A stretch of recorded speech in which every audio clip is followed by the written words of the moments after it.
Okay, so hopefully the internet holds out. So we're gonna, I guess, talk about whatever. And you wanted to bring Okay. up earlier that, first of all, hello Josie, good to see you again. Hey, nice to be back. Okay, so you brought up a minute ago before I went on my long tirade. Thank God the internet went out. I went on my long tirade about how I'm a better economist than any economist. But you wanted to bring up how everything. You said it seems that the narrative. Are we still? Our internet's still doing good? Okay, I'm keeping an eye on this internet.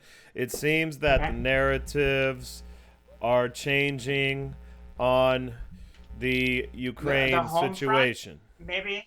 I guess maybe How? not so much changing, but redirecting because they're still maintaining that Russia is losing because they're not winning fast enough, I guess, or they're not meeting these arbitrary deadlines that we're positioning on Mm-hmm. them.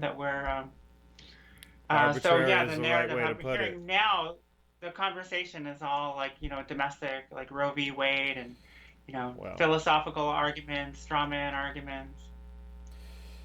like what kind of philosoph? Like you mean about abortion, moral stuff about abortion, that kind of Yeah, stuff. yeah, just people positioning themselves, to bear one cross or another or virtue I just signal. can't stand the whole I don't abortion want to start debate. out this way. Well, don't worry about it. I don't want to. I don't care at all. I'm so annoyed by the abortion debate. It was Matt Taibbi who said it best on when he was still on that show, Useful Idiots, and he said something like to the effect of, "Abortion is just one of those issues they use to fundraise and et cetera, et cetera, et cetera." Rally And up the base.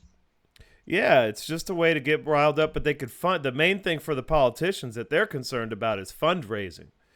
And so if they got an issue like that, people will give them money to campaign. I think Yeah, and to rail personally, against an ideological opponent. Exactly. it's just that any excuse they can use to fundraise, they'll because they had a majority in the House. We'll talk about Ukraine too, but the abortion Yes, issue, I'm interested not in the issue itself, but just in the whole debate. And the so strategy behind it as well. Like I'll you were tell you about to what. say, when they have a majority in the House and Senate and have the White House and have legislation in the Senate right now, where they could end this, right? They could use their Well, majority no, advantage. no, because Well, in order because of Joe to Manchin. hold on, let me put this on silent. In order to pass a bill like that, they would need a simple majority in the House, yes, but they would need 60 votes in the Senate to get past the filibuster. The only Yes. time they don't need 60 votes is for I think for something I don't know if it's omnibus or anything to do with budget, something like that. They give themselves the simple majority, but for anything else, like a Okay. Roe v. Wade type of law that would prohibit banning abortion beyond or before the first trimester is how it would work out. Right. They would need 60 votes. They had that under the Obama presidency. They had a supermajority in the House in the Senate. They had the majority in the House, and they had the presidency, and they Okay. didn't So a do it. bill They, doesn't quantify as an omnibus bill just when there are certain provisions that might try to I think, entice members of I don't. something that helps their local businesses for building bridges, some type of whatever for Uh, programs for their state. In order to bribe them, that doesn't make it an omnibus bill. Let me turn off the That's just screen politics as sharing. usual. I'll turn off the screen sharing for now until we need it. Maybe that'll help. You broke up a little bit there, but I got the gist of what you said. Um, it seems like anything to do with the budget, like the yearly budget, they don't need a 60 votes or something like Yeah, that. it's a simple Discretionary majority. spending, like defense spending, I think it has an omnibus is a type of budget bill where they basically I think that's what it is. I'm not sure, and I'd have to look it up, which I don't really feel like doing at the moment. But it's something. It's something to do with Yeah. the budget. They need only a simple majority, whereas almost everything else they would need 60 votes in the Senate to get past the Yeah. filibuster. They could have. Especially if they They just say that it's like an emergency, which they can use an emergency for every situation regarding what they need to spend money on. yeah, that's true. Well, and then a lot of times they call things emergencies to get the 60 votes they need in the Senate because the senators are scared if they don't vote for it, they'll get some sort of political fallout. Oh, how it's an emergency, blah Oh yeah. blah. That's what they did with COVID. They made it an emergency, and every senator was afraid to vote against it because they didn't know what the outcome of COVID was going to be at that point. So they said, well, if this COVID truly is really bad, and I didn't vote for the emergency bill, then it's going to be all my fault, and I'm going to be sent home packing. You know what I'm saying? That's how they think. These In people the are interest of all self-preservation. everything's about preserving their job in whether it's a congressman or senator. Everything is about the next election to them. Um, but I was going to say with the oh yeah, with Obama back under Obama presidency, I think it was 2008 to 2010. They had an absolute supermajority. They passed the ACA, the Affordable Health Care Act. But why didn't they pass Roe v. Wade? And Pelosi said recently, why didn't they codify, as they say, Roe v. Wade, which is pass a That's the law term. that basically makes the decision of the Supreme Court as they wrote it law. Federally, the law of the land. Right. And why didn't they? Okay. So Well, right now it was just kicked back to the states, right? After this, well, nothing's happened yet because it's going to be decided over the next couple months under intense political pressure and rioting. I think that's going to make people like Roberts more likely to go along with the majority opinion because his house is being, they're coming to his house too. And he was the most likely conservative, quote, conservative justice to actually, flip to with the liberals. Yeah. And I think that now instead of having a 5-4 with all of this protesting, because Alito, he's not going to change. That motherfucker he's a man. That motherfucker is serious. He's the one that spearheaded the bill. Alito is one of my favorites. He's kind of like a Scalia. He's very good. He's just awesome, and he's not going to change his mind. Guarantee you that. This guy's an Italian from New York, I believe, or something like that. From who knows, from God knows where in New York. He's not going to change.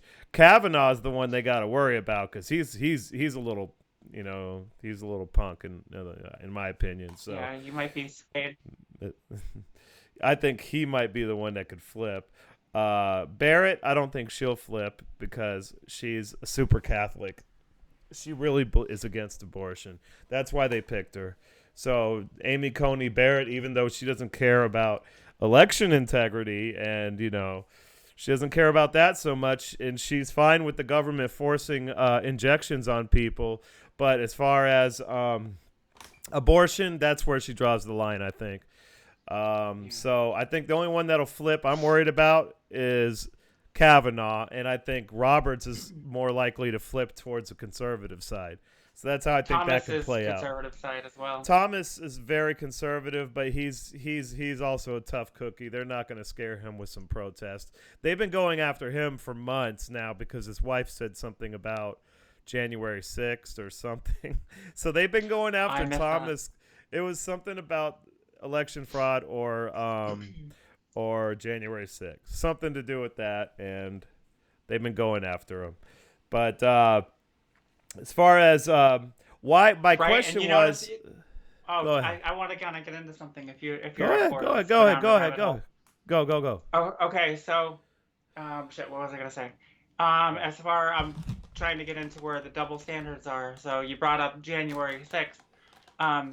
So now it's like you think they're going to there's going to be a double standard on what they're going to tolerate as far as protesters and rioters trying to influence the outcome of a decision, the Supreme Court decision, where they can draw the line on what's acceptable to protest or what can be tolerated. Well, there was a You know, double standard from the get-go, wasn't there? of course, right? Yeah, That's there why was the always. politicians I on mean, the there was left, a. they're Yeah, go ahead. okay. No, they're gonna like Pelosi and Schumer and the likes. They're gonna tread lightly, and they're not gonna say one thing one way or another on their opinions about the protesters, the rioters. That's pretty much what they're They're doing because they know it's actually against the law, so they can't really say anything.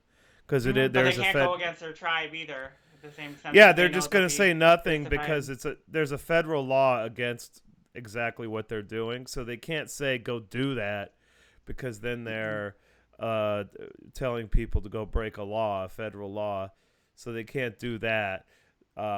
But they can just say people have a right to protest, little platitudes like that, you know. But they're Yeah, not keep going to it say, vague. "Oh, they should be at this guy's house and all this." Um, I just want to know where are our provocateurs at? Like, why don't we have provocateurs to go in these crowds and get them to throw bricks at the freaking houses or something? I mean, we need to get on their level. We're not going to, and I'm not even trying to lump myself with Republicans, God knows. Hmm. But anybody who's not them is us, pretty much to them, right? Anybody who's not one of them, we're all together in the opposition. Why don't we have a Ray Epps? Why don't we have somebody like that? I mean, what's going on here? Why are we not able to get a Ray Epps to go there and get them to storm the freaking Hmm. houses? You know, I just don't get it. You Right. know, where's our Ray Epps? You know, you would think we would have a Ray Epps, but they all I work for know, the even without Democrats the government apparently. agencies behind them, also somebody Yeah, that would take one for the team, yeah. right? My I dad, mean, my dad basically was a Ray Epps. I mean, we have people like that everywhere, and where are they at? So I don't know. I mean, we need to step up our game.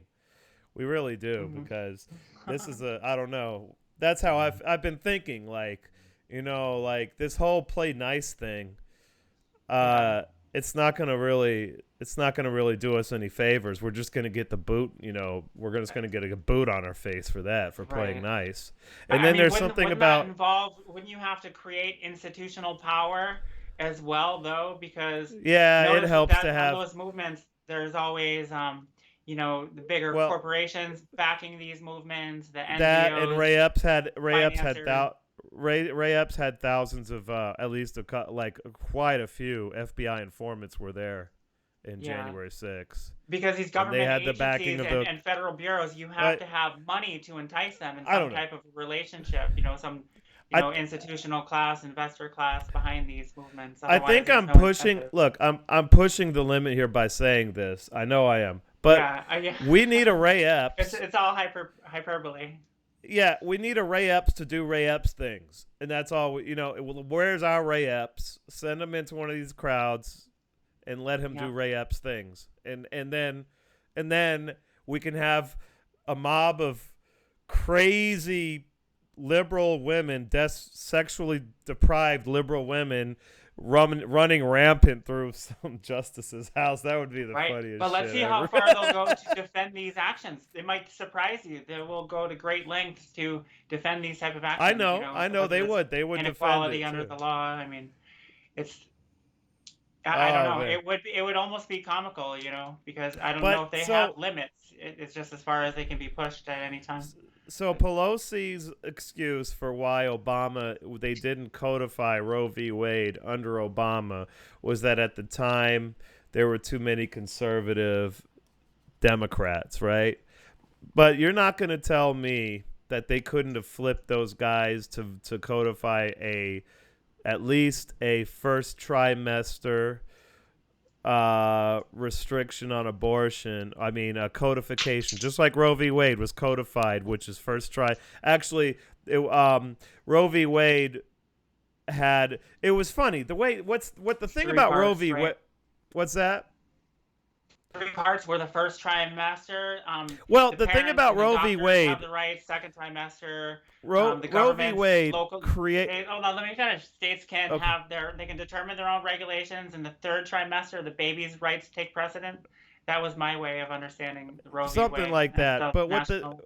what the Supreme Court did is they literally wrote a law. That's what Congress is supposed to be doing. See, normally the Supreme Court Yes. gets a case, and the case is this law constitutional or not constitutional? Supreme Court says not constitutional, next. But with Roe v. Right. Wade, they said, okay, this law is not constitutional. This ban on abortion. That's what Roe v. Wade was originally about. So here's what we're going to do. So as in the this sense, Supreme they Court. wrote a law that undermined the separation of powers. That's right. That's what you're saying. I would say so. I would say so because they basically said not only is this law constitutional, but we're now going to tell you how what the law is going to be, At and the the law state is going level. to be at the time at the state level. They said the law is going to be what we consider viable pregnancy, which starts after that has a long common law tradition going back to medieval times where they said a pregnancy was viable once the baby started moving in the womb, so that came out to like 15 weeks. So the original Roe v. Wade was anything viable That's the term that they use, viability, right? yeah, viability. But then the next decision, which was Casey, which is in 1992, which reaffirmed Roe v. Wade, then they came up with the trimester thing. So basically, they completely overstepped their authority. Instead of just ruling on a law, they actually made a law. They came up out of thin air with this whole idea. Which is not their jurisdiction to do. I see. Not supposed to be, and they never really. That's something that they rarely have ever done. And it's just interesting. I read a lot of the draft opinion, and I used to read these opinions a lot, and this one is one of those opinions, written by Samuel Alito, and it's one of those opinions that it's interesting to read. It's very interesting. It has a lot of history in it. It's a 92-page opinion, and you learn a lot about the history and the law. So it's easier to read. I think Alito made this one with less legal jargon in it in order to make it easier for the public to read. But I'm sure he's pissed off that his draft got leaked. I'm sure he's pissed off about that. But it's just a very good opinion, and he just goes scorched earth on it and just destroys it. And the idea they're coming up with new liberties, a new liberty, the liberty or the right they're coming up with new rights. What Roe did was create a right out of the 14th Amendment of due process. And they said, they're saying, oh, that means not only that, we have due process and equal protection, but it also means right to abortion. And the Supreme Court can't just make rights out of thin air and say, now I'm going to say that this actually means a right to abortion. So they have to have a strict... they're reinterpretations, right? They have to have amendment, which is supposed to just be separation of... what is that? That's equal protection, law, right? Yeah, equal protection, and also due process and all that. There's two amendments with due process in them, maybe three. I know that one is in the Bill of Rights and one is the 14th. But they just came up with this idea of abortion. And Samuel Alito, in this opinion, he just goes scorched earth. And he said, no one was talking about a right to abortion enshrined in the Constitution until maybe a year or two before the Roe v. Wade opinion. It had never existed before in American legal thought or legal scholarship, never in common law. But here the judges came up with this liberty, this right to abortion. There's a difference between a liberty and a negative right, because the constitutional amendments and protections that we have are negative rights. Is that right? A liberty. Yeah, because you can't infringe this right. You be left alone. Yes, yeah. Exactly. And so that's also would be a negative right. The right to, you can never ban abortion, but it is kind of a positive right too. I see where you're coming from on that. So anyway, I don't know. I'm going ranting a little bit, but it's a good opinion. I like the opinion, and he reminds me a lot of Scalia, the way he writes his opinions, and he just doesn't hold punches. So I really like him. I think he's the next Scalia, and I don't care about the issue at all. I think it's just a distraction.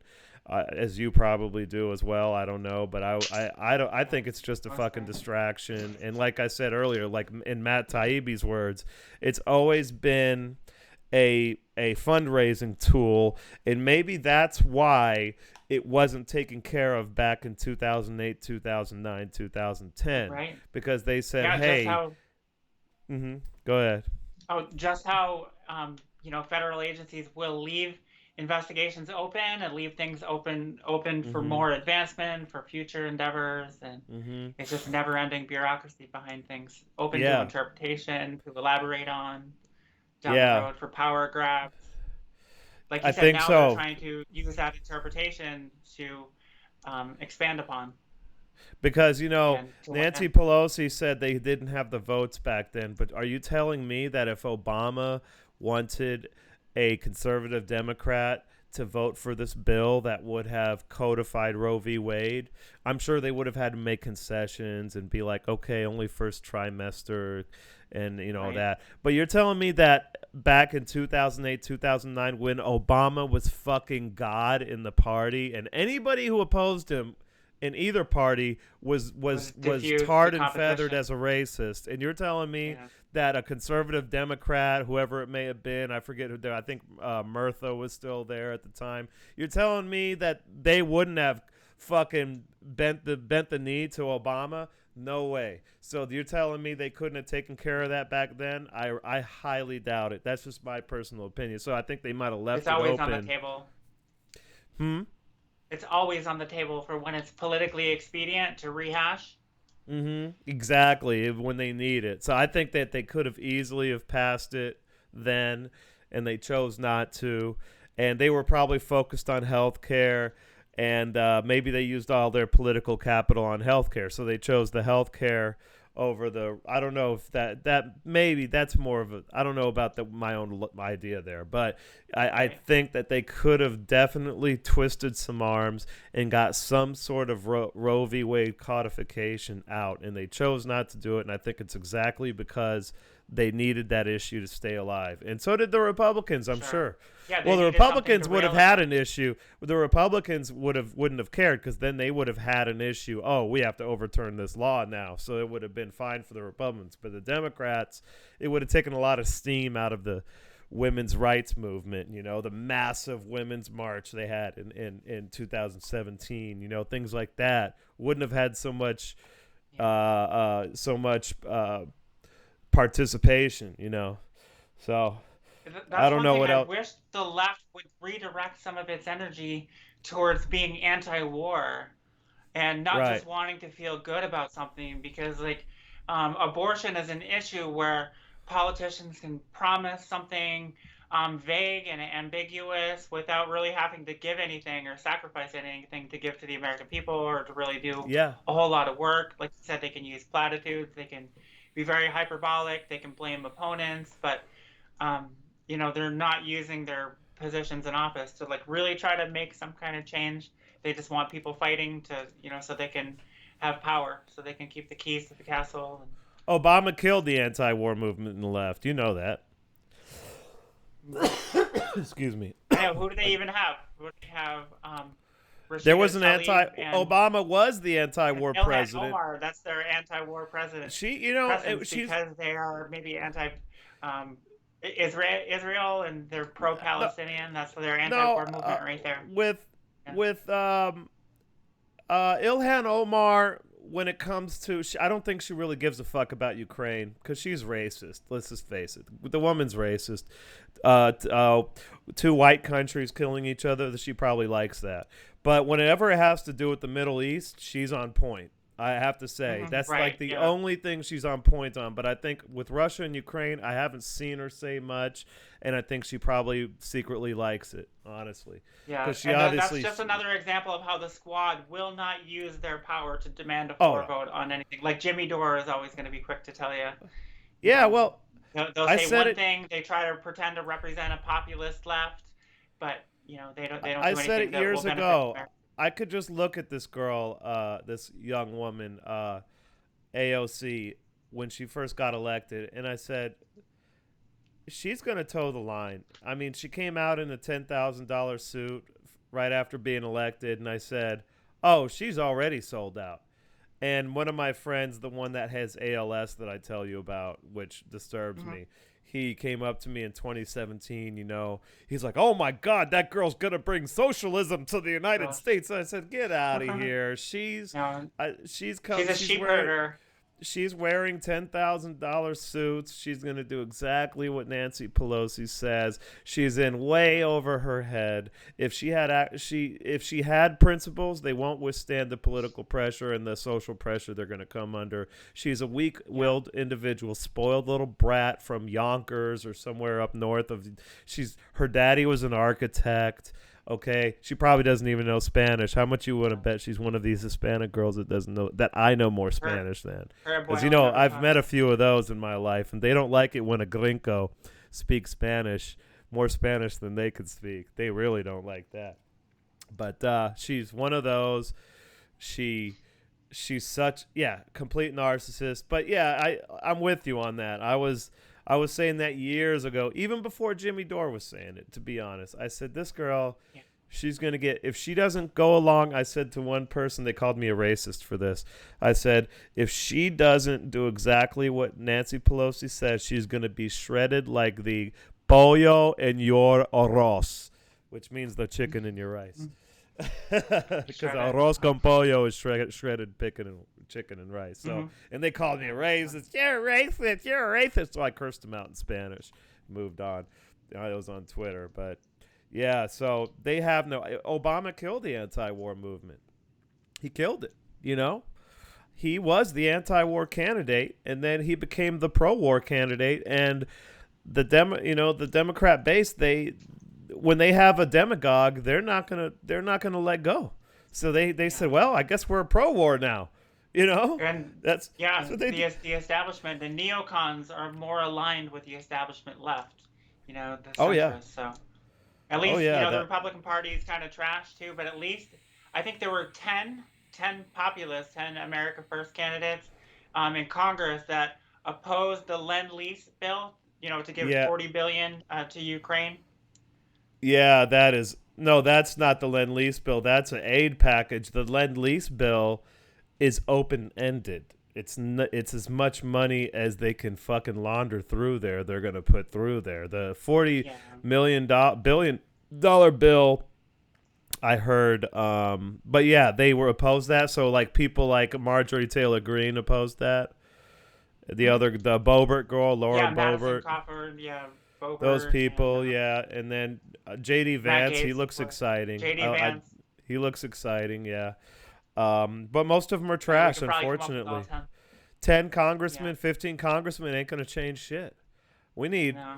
we need There's at least, 200 I'm saying, somewhat of a We growing. need 210 of them. Like we can't, it's gonna be a while. We got a Yeah. long way to go, and And I don't trust the Republican Party, as much as they're pro-speech, I mean, pro-free speech right now and anti-war.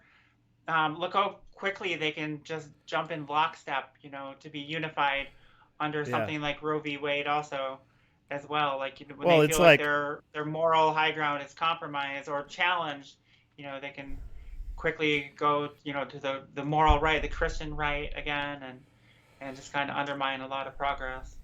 the Christian right Culturally, undermines. anyways, They progress. undermine a lot of progress. They're so obsessed with abortion. Meanwhile, they go along with any Yeah. war. They go along with spent sending all this money to Ukraine as long as they get their Yeah. abortion ban. So, but they have way too I much know. control. Yeah, they can put up with a lot. But you remember now, Ted Cruz was the one that scuttled any chance of getting meaningful reform to the intelligence agencies after Snowden. He was the one that came in, took over the committee, and said, "Oh, we can't do that. We can't do that. We can't do that." After they found out that the NSA was vacuuming up every American's emails and Yeah. every American's phone conversations. Ted Cruz Is came that in when there he and scuttled that. ended Rand Paul's filibuster? Also, Ted Cruz was the one to When capitulate there, right? I don't At the remember. same time, it You had to have do to with tell the me. Snowden, the You NSA would have to spying. tell me. Right, yeah, that's what I associate Ted Cruz with doing at that point Yeah, is he ending the investigation into the NSA spying scandal and yeah, making a deal prematurely. yep. Yeah, he came in and did that, so he can't be trusted, but he'll be the first one to come out there and act like he cares about privacy or freedom of speech and all Yeah, that. He's full of shit. He is so full of shit. He's a smart dude. He's really intelligent. I mean, you got to give him credit, but I don't know. Right. So, uh, yeah, that Lend Lease program, that's open ended. That's a blank check. Yeah, to the That can defense contractors. I mean, look who's the Secretary of Defense there. Also, Lloyd Austin, former Raytheon exec, right? Raytheon and look And at they where do make the you Stinger missiles going over there, and Boeing makes the Javelin missiles. Like these guys are just getting a it's blank not check. just the defense They're not contractors even though. lobbying anymore. How do you think who do you think paid for the concert that Bono did in Kiev? Where do you think that money came from? Yeah, U.S. Came from taxpayers. us. Came from the taxpayer. So it's not just defense contractors. They're gonna funnel this money into Ukraine and give it to everybody they can. It's gonna go to all sorts of people. It's Yeah. gonna be a free for all. Do you think Um, people are starting to wake up to this? Because is this a lot of the reason for the redirection in the conversation?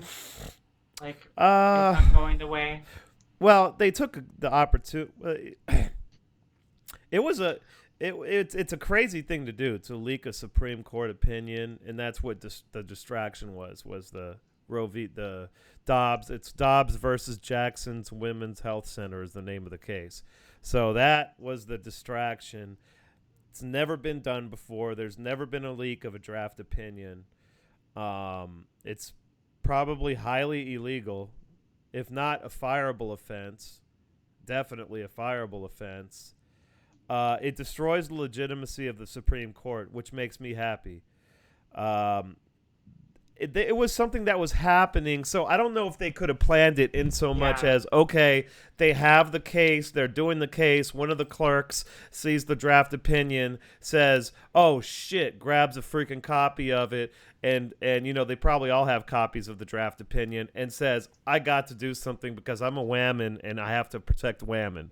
So then now it becomes now they give it to somebody in the media or in the political sphere, and it becomes a big deal. But it's not like they could have planned this because they didn't know that the draft opinion. sure, right. They had to wait for the draft opinion to actually be written in the first place. It's a beautiful draft opinion, though. So that's my feeling on it. When was this Is written? I mean, the timing is the I, time. Wasn't this written like 8 months I ago or so I now? could tell you right now. I got it right here. I'm gonna have to screen share. Hopefully the internet holds up. I'm gonna try and screen share right now. Because I'd be willing to bet they might have sat on this information for a while until Uh, for somewhat a few months before the midterms, and I'm gonna screen share this I really don't like to quickly. speculate. I'm gonna screen share this really Yeah, I quickly see. because I want to. You're already starting You're already starting February 10th. See that? Okay, a couple months. February 10th, 2022. So that's when it was written, and it's beautiful. My favorite line so far. Can you hear me? Yes. Oh, good. I'm just making sure we still have sound because I'm worried about the internet. It's so good. It's just so good. Where's it at? I'm gonna find it. It's down at the end of his like introduction. It's time to heed the Constitution. I love it. It's time to heed the Constitution. He just says it. You're breaking up. He says Yep. it right here. And leave the issue of abortion to the people's I elected just like. I representatives. So love that this means line. kick It's it to the time to state. heed. It's time to heed the Constitution. I'm gonna turn off screen share right now because we're gonna lose internet. I just so paranoid about that. But this opinion is fantastic right here. It's very look how long it is. I'll send you a link to it if you want to read it. It's good stuff. I'm gonna stop the screen sharing now Okay. because it's Okay. So I definitely. wonder if he was.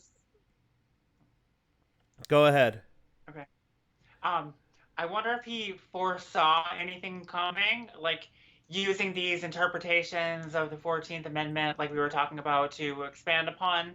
Maybe he saw something coming down the pike that would really invalidate his branch of government or, undermine the Supreme Court. So who Um, who who? Alito, by wanting to, stand firm on this and, stand behind the Constitution and separation of powers, but This maybe he guy, saw some interpretation coming down the road where worse things were coming that were going to exploit this I loophole or this, mm, vague type of interpretation.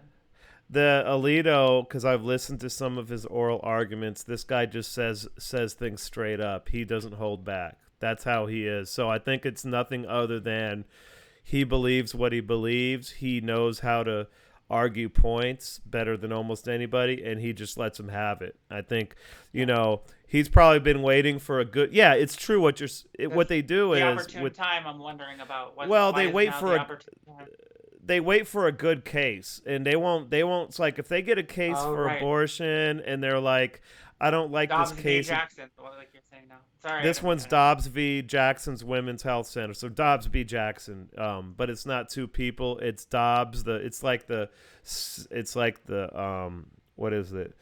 The state of Missouri, and then Dobbs is one of the officials. So they say Dobbs v. Jackson's Women's Health Center, which is an abortion clinic. So Mississippi was trying to shut that place down, and they went to court. But there's been lots of cases over the years about abortion, and they just wait for the right one with the right set of facts. They want a case with a specific set of facts, and then they could say that's the Right. case that I'm going to overrule That's their Roe v. injunction. Wade That's with. their precedent. Yeah, they just want to see a certain set of facts, a clean case that has a right set of facts with nothing in it that's going to interfere with what they want to do to overturn I see. the case. So that's how they do it. They wait for a good case, like they did that with the anti-sodomy laws, and it was Lawrence v. Texas, and then the gay marriage laws, and they waited. I forget the name of that case, but they waited for the right case, and they'll even say that. They'll Loving v. say Virginia. No, that was interracial marriage or interracial. I something. forget that the gay Yeah, marriage I case can't think was of the gay marriage one. 2016, but they'll even say in their arguments or in their decisions, maybe if this were another case we would rule differently, but in this case we can't rule. And then they'll just say we don't want to rule on this case at all, so whatever the lower court said, that's what's going to have to stand, because we don't want to Okay. touch that case. So that's what they normally do. So that's probably what Alito was doing. He said, this is my case, and I'm just going to wreck it. I'm just going to wreck it, and make a lot of women upset. He knew it. He doesn't care, though. I mean, you listen to this guy argue. Listen to his when he's doing oral arguments, and he said for example, the one case was a gun case, New York versus somebody, and Elite. I probably told you about this before, but I'll put it to say it here. So the prosecutor for New York was saying, we don't want to have guns in our subways, so we have to have gun laws. And then Alito, just out of nowhere, says, but there are guns on the subways right now, aren't there? And she's like, what? And it was like, there are lots of guns on the subway in New York right now. He goes right now. He has that kind of New Yorkie accent. And she's like, well, I guess so, And he's like, but only illegal guns, not guns for law-abiding citizens. Or he said something like that. He just wrecked this woman, just destroyed her. It was fantastic. So he just says whatever he wants. He's great. He's like Scalia, But what's in that? What else you want to talk about? We did plenty of abortion, and then what else are they trying to distract us with? What they're pulling the wool over our eyes again? What are they trying to Maybe besides abortion? what's new with Ukraine? Let's talk With about Ukraine a is little bit. nothing new. The Russians are still winning. That's not really new. That's been going on. They're kind of they're oh yeah, I even pulled up a little thing. I got to show you this website while we got it. This is, let's see if I can screen share again. And it doesn't, if we don't lose connectivity. So screen sharing. This is a map of the war in Ukraine. Can you see it? Yes. So out of this, right? So this is good. This is Defense Politics Asia. That's a really good channel for not channel. It's like a website, and he puts little markers with the dates. So here there was fighting reported there fighting reported here. So every time he sees a news report or some sort of video or something he can confirm, he puts a little marker here and then he shows the fighting. But all of this, so all of these blue things here, these are Yeah, all the all, Donbass there. yeah, it is. And these are all, if you zoom in closer to one of them, I'm going to zoom in closer, they're trenches. They're little trench fortifications, like World War One type shit. So that's what those are. So they have these little trench systems. Look how many of them they have. They have them all over the place here. So basically, they got like a World War One style front right here. That's the Ukrainians. They built all these Right along the trenches. border. Yeah, and the Russians are. That's why the Russians are going pretty slow, because it would be unacceptable losses to them if they just plowed into this shit. So they're going Hmm. rather slow. So what they're doing is, here's Papasnaya, for example. So what they're doing is they're trying to encircle little pockets like this. So there's a bunch of Ukrainians up in here. They're being told by their government not to retreat at all, no matter what. The Kind of Ukrainians, like, right? what's that? The Ukrainian The troops. Ukrainians are, yeah. But there's been some generals, Ukrainian generals that went AWOL that are missing also. Like Really? there's a lot going on. I haven't Yeah, heard you heard about about that. that? Oh, Right? tell me more. While they were, yeah, I don't know too much more. I know They just something said about how, um, no, what were you gonna say? I'm out. I'm out. Like, peace out. I guess because they're driving civilian cars. I guess, because going AWOL, that's like a capital offense. You'll be murdered, abandoning your But post you said during You said war. So Ukrainian Ukrainians, yeah, a lot of generals. Ukrainian generals that are just Generals, missing. or Like they're soldiers. the generals that were leading. So they are in either in Poland or so, where they just look that maybe we could look this up on air because I don't want to speculate, but Uh-huh. um, yeah, and Russia just had taken some high ground also in the That's Donbass area. Papasnaya. That's Papasnaya. Papasnaya, that's what we were That's this showing. town. Yeah, that's this town right here. Hopefully, I don't lose you in a minute because it's already jittering a little bit. The internet, but that's Papasnaya, and it's high. It's barely high ground. It's like maybe 10 feet or 15 feet above the. It's very flat out here, but it does have some elevation over all of this, and they want to go into this area. What it looks like they're doing is they are going to encircle this little pocket. I think they said there'll be here's Servodonetsk. Here, there's like 8,000 troops in this whole area here. Okay, they're trying to encircle them as well. See, they got like a little bulge coming out. So they want to try and encircle them. And then this little pocket here, I don't know how many troops are in there, but they're going to try and encircle them. And the Ukrainian president, I guess he's assumed control of the military now, and he's telling them they can't retreat. They're just going to have to sit there and die. And the Hmm. troops are kind That's of what I like, was saying. The yeah, regular run-of-the-mill soldiers, they're not allowed to abandon their posts. They'll be killed. They'll be shot in the back. They'll be yeah. executed. So I don't know if do you think Zelensky was starting to realize that Ukraine is just a proxy for us to fight Russia, and that NATO, it was just a fairy tale that NATO was going to have their back, because like Huh. the 60,000 Ukrainian troops or so that are encircled, like in the Donbass Donbass. region from They're from not from encircled Donetsk yet. all the way down basically to Mariupol, almost to Odessa. There's fighting going on in Odessa, so Yeah, they've taken the most of eastern the border. fighting, yeah, most of the fighting right now. So this whole area right here, from here to there, is not much fighting. This is what they call the Kherson region. So see, these are the provinces. Here, there's a little bit of, they call it the Zapisnaya front or something. So here, Mhm. there's a little bit of fighting. Most of the fighting, as you can see, where all this red is at, that's where most of the fighting's going on right now. And then up in Kharkiv, actually, the Russians are falling back. They're giving it back to the Ukrainians. They don't want it, apparently, because they're giving it back. The Ukrainians are taking all of this territory up here without really much of a fight.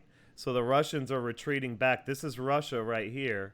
So the Russians are retreating back into Russia, and there goes Belgorod. And of course, the Ukrainians aren't going to be stupid enough to invade Russia. That would not be good for them. So they're just going to go to the border. I guess they're just going to give it up. They don't want Kharkiv right now. So what I think they're doing is they're going to concentrate on this area, and from basically where you see all these trenches, that's what they want to get first. And then once they Right. get that, I think what they're going to do is they're going to go for Odessa. All the way down to the Rather, Black Sea. That's what I was saying. Yeah, the fighting th- starting in Odessa. The Black yeah, Sea is the major strategic port where Russia doesn't want to be landlocked. Ukraine doesn't want to be landlocked. Russia already isn't landlocked because they have Crimea, and they have, this stuff like right Rostov on the Don over here. But they're going to take Odessa and landlock Ukraine, and so I just don't know. Oh, taking Odessa is going to be very difficult, but I think they're going to concentrate on Odessa rather than. I think they're going to take Odessa before they take Kharkiv. I think Odessa would be much more strategically Because of the important, strategic importance. Yeah. and it's an important city in Russian history, and it's just a very Russian city. It's in War and Peace and all that. They talk about Odessa, Yeah. so that's what's Yeah, going on in very Ukraine. symbolic. The Russians are Tolstoy, grinding them. especially.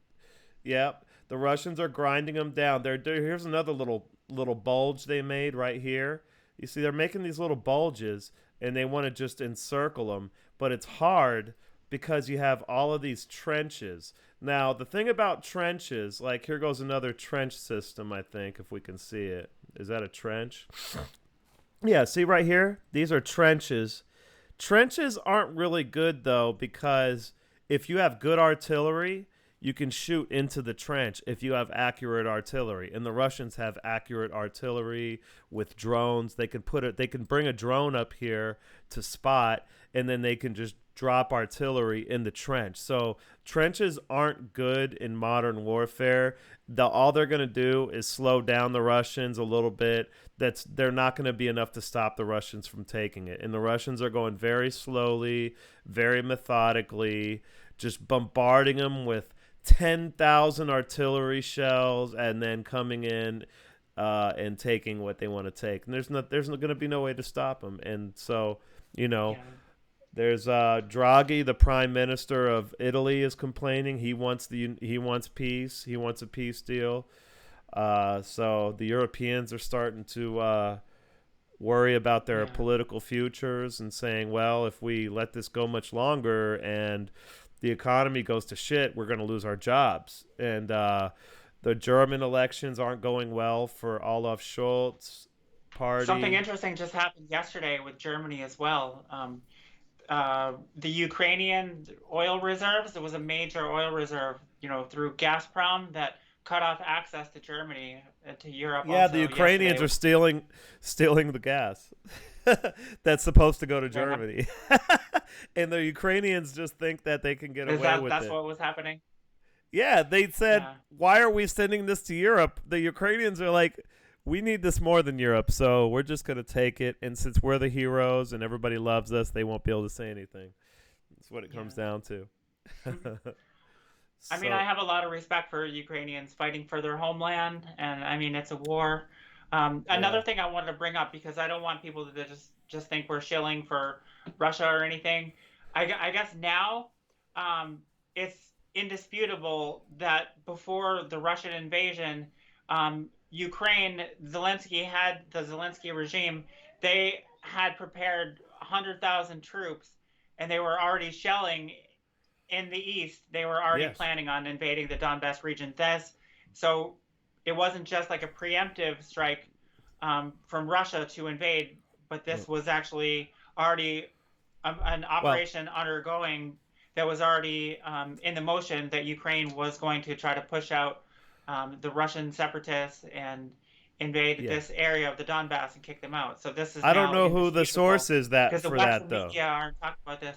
I remember a while back I was having an argument and I tried to bring it up, and I found some mainstream articles because that happened at the end of last year.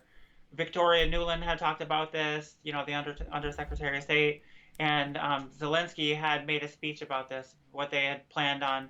I don't think he used the term like to liberate or anything those regions, but they were planning on attacking them. And now I have Really? heard about this disputed evidence, so that kind of changes everything. But with Western media pushing Ukraine and pretending like NATO was going to have their back and Mm-hmm. we were going to fight with them, it's like we're funneling a lot of money through Ukraine, using Ukrainians as cannon fodder, like killing a whole generation of young men. So and I feel like this is inevitable. The outcome has been inevitable, but and now, who was the politician that just came out? Was it Lloyd Austin that just said that we are in fact using Ukraine as a proxy, and the objectives are not about helping Ukrainians in any way, but to harm Russia because we No, know the outcome. it was a congressman, a Democrat congressman who said that. I know that. Maybe also one of the officials in the administration said it, but I Treasury, know a one of these. congressman. Yeah, they're just probably by accident he said it because these people are idiots. And he said, "Yeah, this is a proxy war." He said that on one of these shows that no one watches anymore, Meet the Press or whatever. Yeah. So do you I'm think this looking. is like Go ahead. in league with everything the United States has done from like, the Vietnam War, how we treat our allies like the South Viet, to try to pretend that we're their best friends, we're going to help them, but we just use them to weaken a hostile foreign adversary of ours.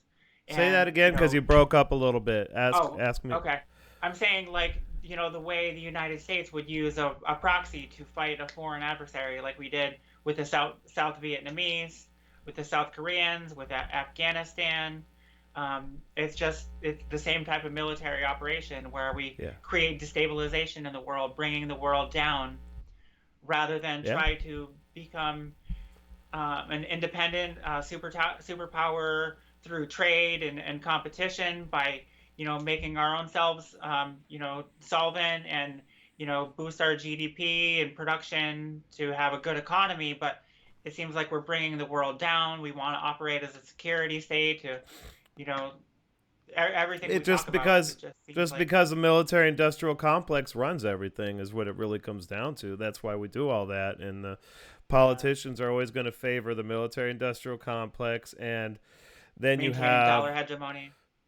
that's one reason why I mean, having a reserve currency, the fact that we have the reserve currency is one of the reasons why we actually exported all of our manufacturing, because it makes the dollar stronger versus other currencies. So companies are always going to want to In the go short term. overseas in the long. Well, and what do you mean in the short term? Well, it depends on the type of system. The reserve system that we had was Well, backed by oil, so we what I'm saying is that got if rid of we our have, commodities. because the U.S. currency was strong, we never. It was always a disincentive to manufacture in the United States because you can go to India, and because the currency is so much weaker, you can manufacture there and then send to the United States. And it also incentivized countries to export to the United States Oh, of because they course, right. needed, right, because they need the dollars. They need the dollars to buy oil for one, and other things, because it's Hmm. the reserve currency. It's not just oil. Yeah. The petrodollar Oh, is of course. Yeah, perhaps a bit overstated in its importance. So a lot of people are saying that now, and I kind of tend to see that side of it. I know I've always talked about the petrodollar. It still is an important thing, and especially when you're talking about geopolitics. But it's more the euro dollar system, which is kind of like outside of the central banking system, but it uses dollars.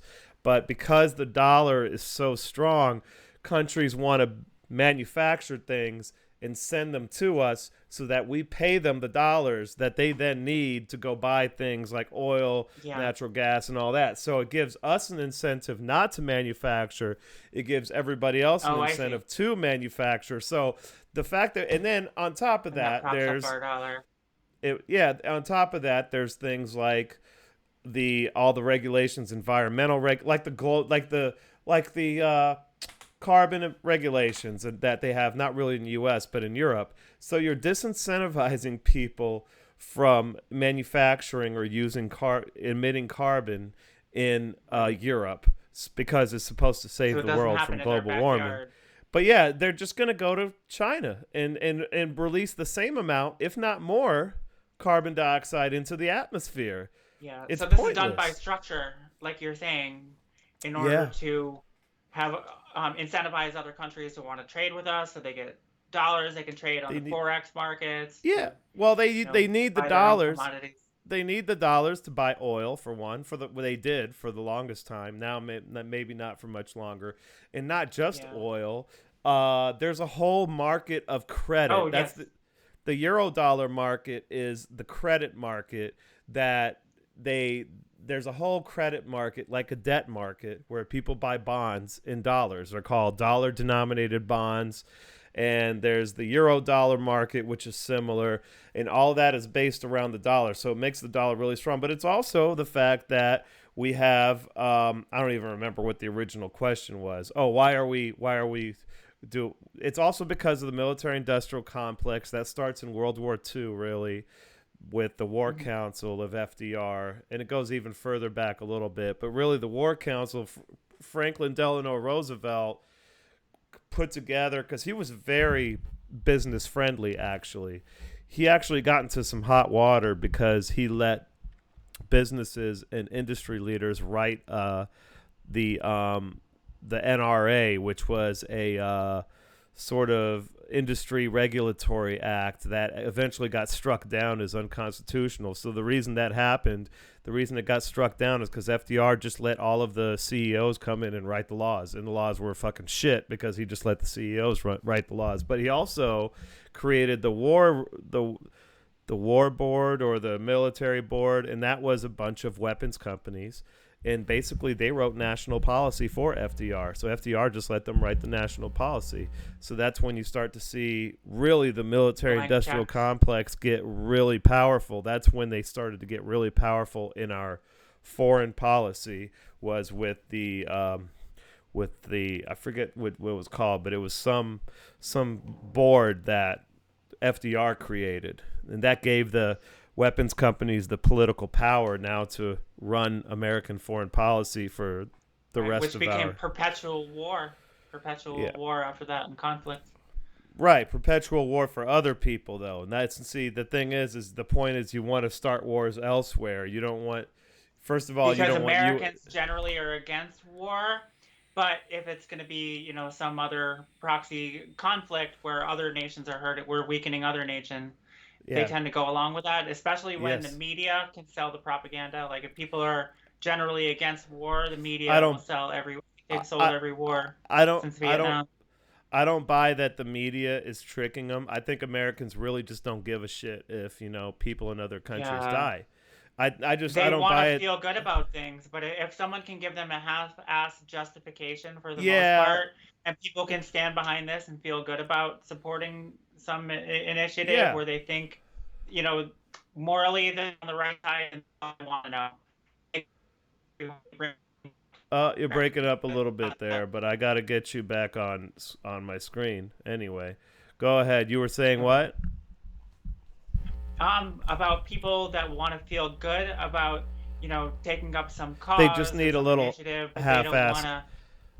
to half-assed justification for it, Yeah, but they don't yeah. want evidence to the contrary. They don't want you calling them out because But I don't think, like you said, I don't think they really care beyond just they don't feeling really good care. about. They know what's going on, and they don't really care. They don't really They don't care. want to know. Americans just don't give a shit. It's bad karma. It's bad juju. I'll tell you that. Yeah, And it's but showing this because we could we're have getting gotten. worse though.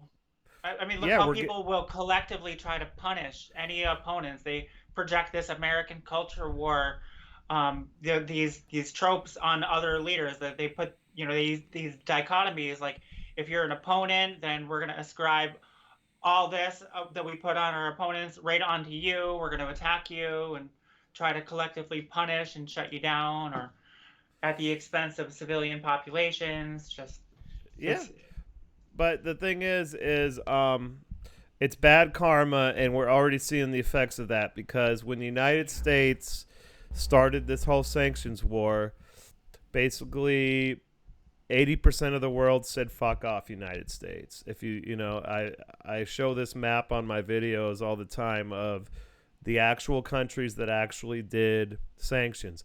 No country in Latin America went along with it. No country in Africa. No country except for Japan and Singapore in Asia. So There's no literally social 85. cohesion. We don't have trust. There's no social No one cohesion. trusts us. No, it's bad. It's the bad karma coming, so that the rest of the world doesn't. All of those countries do not really care for the United States, and when the United States does finally need help, I wouldn't expect much. We don't from have real anybody. allies. No. No, I We don't want think to so. just bring We the only rest of the have world down. We only have corrupt partners that we pay off and allies through intimidation. We don't have any actual Exactly. allies in this world. Which really, no country has friends. No nation has friends. They have countries with aligning interests, and they will work together. So right now, Russia and China. What this did was this brought Russia and China closer together, which is the opposite of what the United States wanted. It's a diplomatic fucking it's a diplomatic disaster in every way. And I did a prediction on this war and actually predicted Russia wouldn't invade, but I did predict not I predicted they might take eastern Ukraine. But my major prediction was back in like January or December was that whatever happens, it's going to be another diplomatic disaster. It's going to be another disaster. Look who's running the show. So we're getting close to an hour. We're at an hour, and I need to go to the gym. But I think it was a good talk. I think it was a Yeah. good talk. Okay. So we'll cut it off there and try to do another one next week. All right. Yeah. Keep punching them out. All right. Have a good night. All right. You too.